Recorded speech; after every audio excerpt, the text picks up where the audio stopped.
New World, New Neighbors by Catherine DiMartino. New Beginnings. European settlers came to North America and founded colonies in what they thought was a new land. There were already people living in this land. These people were the American Indians or Native Americans. At different times, the settlers and Native Americans fought wars against each other, made trade and military agreements, and shared ideas. The 13 colonies. The settlers, who were also called colonists, lived along the east coast of North America. There were 13 colonies. Colonies that were closer to one another had similar climates. As a result, there were 3 colonial regions. The regions were called the New England, the Middle, and the Southern colonies. Each region was settled differently, depending on the region's geography and climate. The New England colonies. New Hampshire, Massachusetts, Rhode Island, and Connecticut made up the New England colonies. In the New England colonies, the soil was rocky, the winters were cold, and the summers were short. Because rocky soil was difficult to farm, a crop that could be grown and sold was never developed. Most farmers in New England were self-sufficient. They grew just enough food to survive on, but not enough to sell to other people. The colonists learned important farming methods from the Native Americans. Fishing, boat building, and trading were ways of making money. The New England forests supplied lots of wood that could be used to build ships. Other natural resources found in New England were iron and animal furs. One way the colonists were able to get furs was by trading with the Native Americans. English colonists in Massachusetts wanted to compete with the Dutch for the fur trade.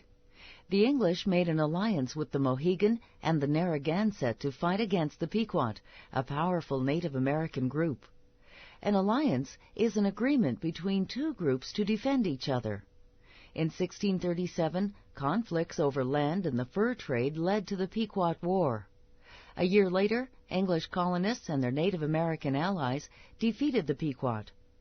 For nearly 40 years after the Pequot War ended, the New England colonies did not engage in major conflicts with Native Americans. In 1675, King Philip's War was the worst conflict between Native Americans and the colonists up to that time. Many New England towns were destroyed, and many colonists were killed. A large number of Native Americans were killed or fled. The Native Americans lost control of their land. By the 1700s, English colonists started moving west. The Middle Colonies.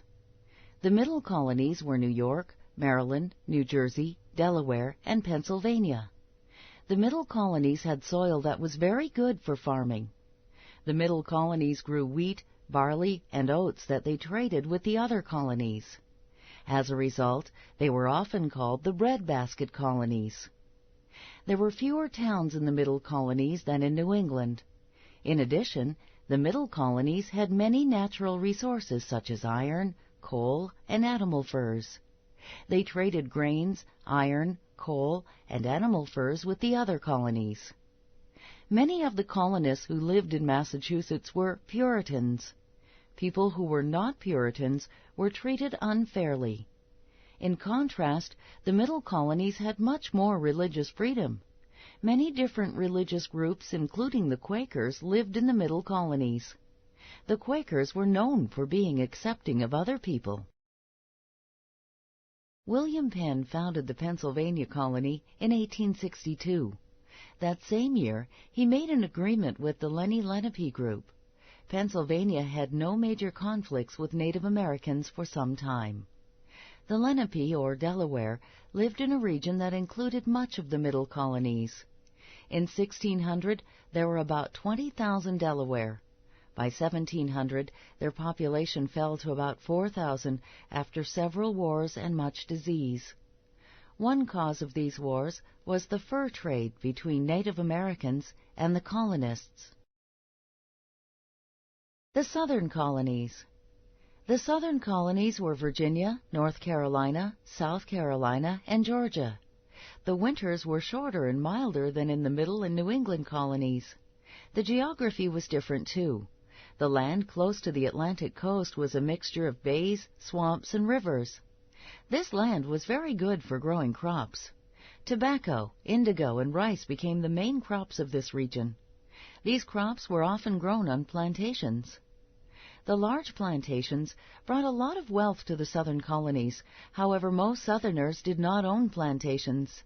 Some of these Southerners lived in the back country, where there were dense woods and hills.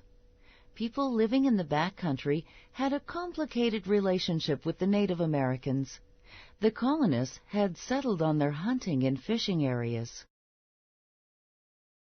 A Native American group in North Carolina called the Tuscarora went to war against the colonists in 1711.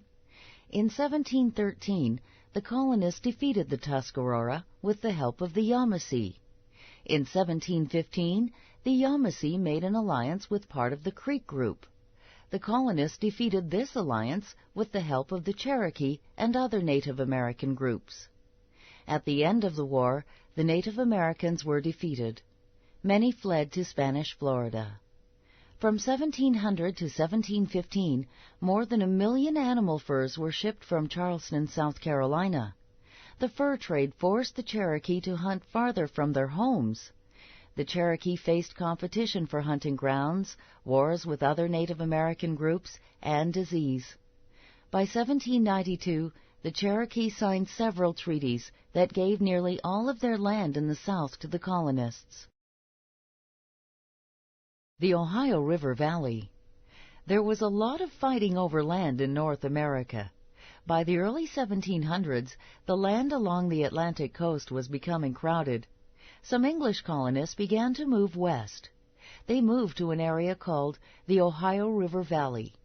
This area was important because the Ohio River was a tributary of the Mississippi River. France claimed the Mississippi River and all of its tributaries as part of New France in the 1670s. The French had already set up trading posts by the mid-1700s, where the French and Native Americans met to trade goods. The Ohio River Valley was seen by the English colonists as an ideal place to live. The Native Americans did not want the colonists to take their land. The French and the English depended on Native Americans for the fur trade. Some Native Americans depended on the French and British for trade in manufactured goods. The French, British, and Native Americans all wanted to have control over the Ohio River Valley. War among these groups seemed hard to avoid.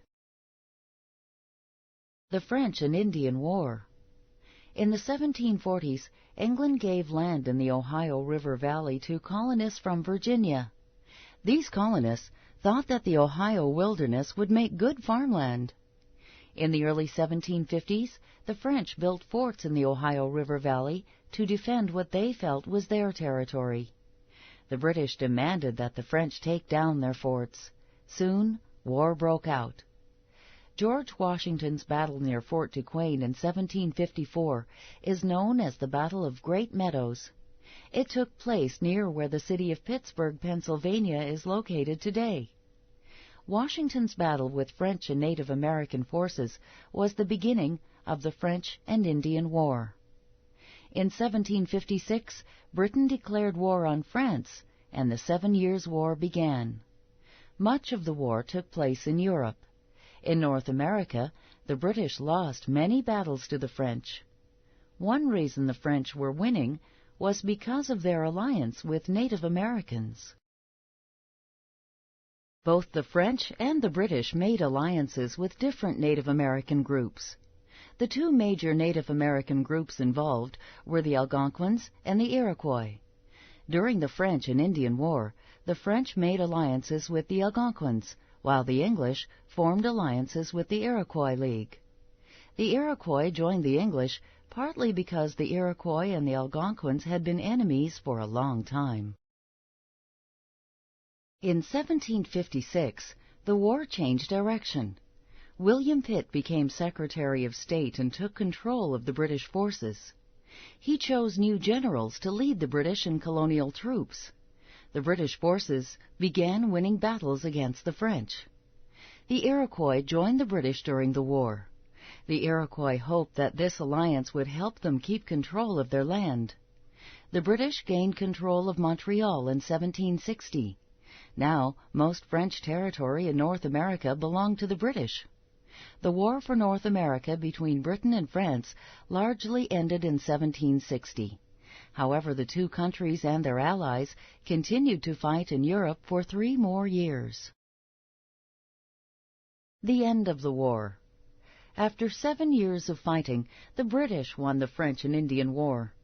The Treaty of Paris was signed in 1763. In this treaty, France gave much of its land in North America to Britain. Although the French territory now belonged to England, British troops and forts could not defend this territory. Because the French were no longer a threat, colonists began to move west. This movement by the colonists would affect the lives of the Native Americans living in the West.